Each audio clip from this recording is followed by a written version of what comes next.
ওমর ফারুক খলিফাতুল মুসলিমিন,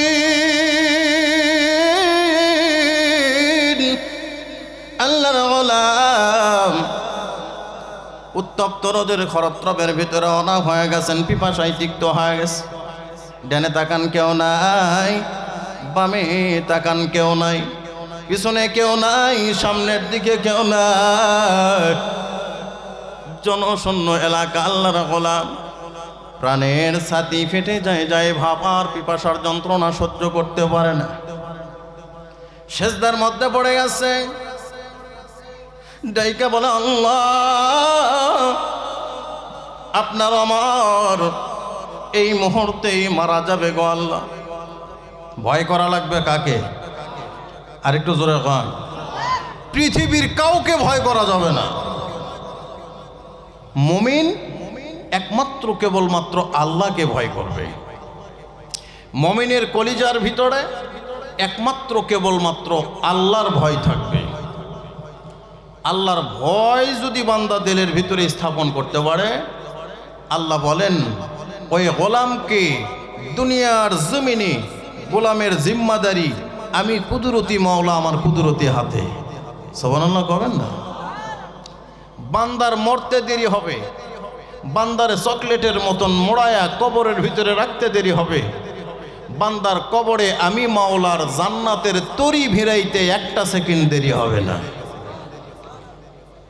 আল্লাহ বলেন যে গোলামের কলিজার ভিতরে দিলের ভিতরে আমি মাওলার ভয়, ওই গোলামের ইজ্জত দুনিয়াতে আমি আল্লাহ বাড়ায় দেই, তার ইজ্জত আমি কুদরতি মাওলা আমার কুদরতি হাতে। সুবহানাল্লাহ বলেন।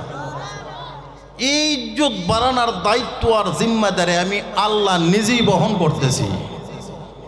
বান্দা দুনিয়াতেও ইজ্জতওয়ালা, বান্দা মৃত্যুর পরেও ইজ্জতওয়ালা, অর্থাৎ দুনো জগতেই বান্দা কামিয়াব। সুবহানাল্লাহ বলেন।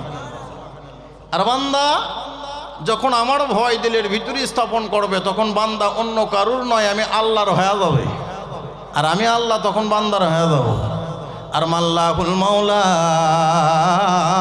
ফালাহুল কুল, জিসকা মাওলা হো গয়া উসকা সব হো গয়া। আমার আল্লাহ যার হয়ে যায়, বিশ্বের সব কিছু তখন তারি হইয়া যায়। এই সামান্য একটা বিষয় মাথার মধ্যে রাখতে হবে। লম্বা আলোচনা নয়, একেবারে ডাইরেক্ট আলোচনার ভিতরে গভীর করে মনোযোগ দিবেন, একজনও মাথা নড়াবেন না। এ মুসলমান, আল্লাহ রাব্বুল আলামিন বলেন, ইয়া আইয়ুহাল্লাযীনা আমানুত্তাকুল্লাহ। এ গোলাম, একমাত্র কেবলমাত্র তোরা ইমানদার আমি মাওলাকে ভয় কর। ভয় করার মতো কিসের মতো? ভয় করার মতো কেমন ভয়? গভীর করে মনোযোগ লাগায় দেন। ওমর ফারুক খলিফাতুল মুসলিমিন, আমিরুল মুমিনিন, ইসলামের দ্বিতীয় খলিফা চিনে ফেলেছেন তো নাকি?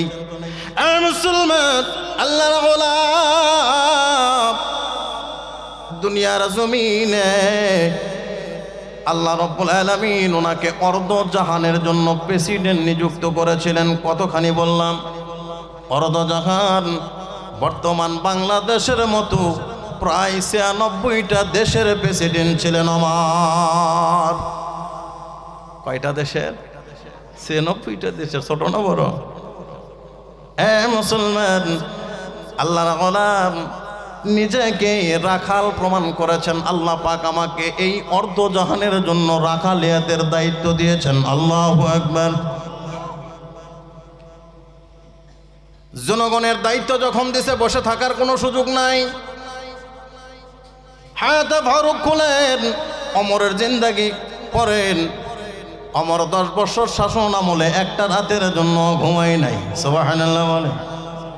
বলবেন হুজুর রাতে ঘুমাই নাই, তাহলে দিনে ঘুমাইছে? না, দিনেও ঘুমায়নি, 1 ঘন্টার জন্য ঘুমাইতেন। তাও ওমর বলে এতটুকুনও ঘুমাইতাম না।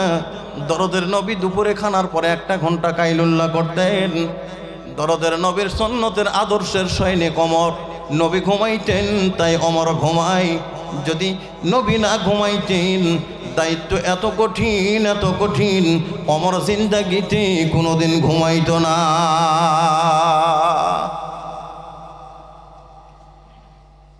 সবসময় জনগণের মাঝে কাটায় দেন।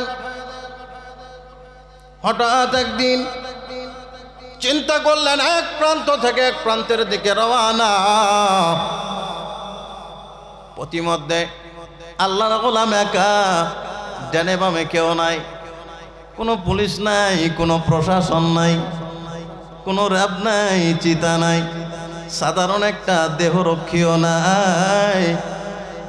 একা একা রাস্তা শুরু করেছেন। দিলের মধ্যে কার ভয়? আর একটু জোরে বলেন কার? আজকে আপনাদের ডাক্তার ইকরামুল হক বারী সাহেব কি একা আসছিলেন না গোষ্ঠী সহ আসছিলেন?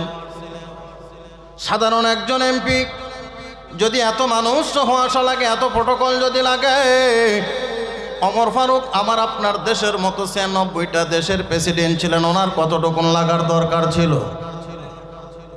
বুঝতে পারছেন না পারেননি? তো এনার এত লাগে কেন, ওনার লাগে না কেন? এই কেনর উত্তরটা নেন।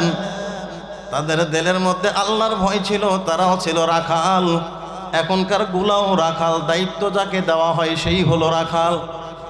তখনকার রাখাল ছিল আমানতদার, তাদের কলিজার মধ্যে ছিল আল্লাহর ভয়, তাদের দ্বারা জাতি ছিল নিরাপদ। আর এখনকার রাখালদের দ্বারা জাতি নিরাপদ না, এই রাখাল হলো ভক্ষক, এর দিলে আল্লাহর ভয় নেই, জনগণের ভয়। এই জন্য একা একা চলার সুযোগ নাই, প্রটোকল ছাড়া একটা ধাপ দিতে পারবে না। কথা কোন ঠিক কি ঠিক না? মুসলমান ভাইরা আমার গভীর করে মনোযোগ দেন। ওমর ফারুক খলিফাতুল মুসলিমিন,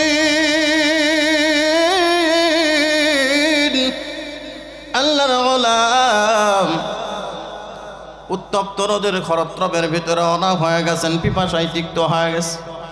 ডানে তাকান কেউ নাই, বামে তাকান কেউ নাই, পিছনে কেউ নাই, সামনের দিকে কেউ নাই, জনশূন্য এলাকা। আল্লাহর গোলাম প্রাণের ছাতি ফেটে যায় ভাবার পিপাসার যন্ত্রণা সহ্য করতে পারে না, সেজদার মধ্যে পড়ে গেছে। ডাইকা বলে, আল্লাহ আপনার আমার এই মুহূর্তেই মারা যাবে গো আল্লাহ। প্রাণের ছাতি ফেটে ওমর মারা যাবে। ওমর যদি এই মুহূর্তে মারা যায়, কাল কিয়ামতের কঠিন মুসিবতের সময় আসামির কাঠ গড়ায় ওমরকে দাঁড় করাবেন না। আল্লাহ বলে, ওমর রে সিজদা উঠাও, ওমর সিজদা উঠাও। আল্লাহ ডাইকা বলেন, মুমিন বান্দার যেখানে শেষ, সেই জায়গায় আমি কুদরতি মাওলার শুরু। মুমিনের যেখানে শেষ, সেখানে কার শুরু? আল্লাহর শুরু।